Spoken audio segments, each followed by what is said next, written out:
Yo, what's up and welcome dito sa Clear TV. Bakit ka laging talo sa sugal? Find dahilan na dapat mong malaman. Nanalo ka na ba sa sugal kahit isang beses? Masarap sa pakiramdam, di ba? Pero napansin mo ba? Mas madalas kang matalo kaysa manalo. Hindi ito simpleng malas lang. May mga dahilan kung bakit nangyayari ito at dapat mong malaman bago ka pa mas lumalim sa problema.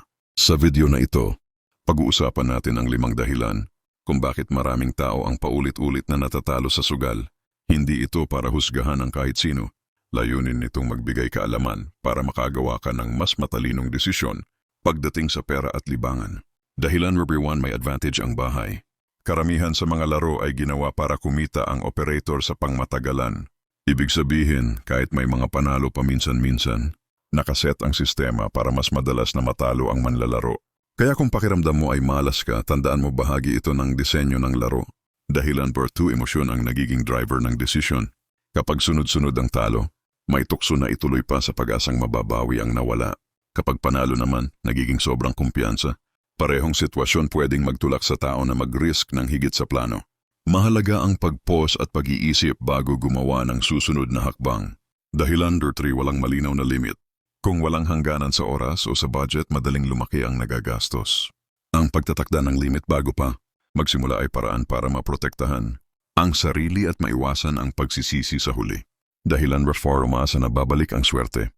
Minsan iniisip natin na dahil ilang beses nang hindi pabor ang resulta, panalo na dapat sa susunod. Pero bawat round ay hiwalay. Hindi naaapektuhan ng nakaraan ang susunod na kinalabasan. Ang pag-unawa dito ay makakatulong para hindi tayo madala sa maling inaasahan. Dahilan number 5, nagiging paraan para kumita hindi libangan.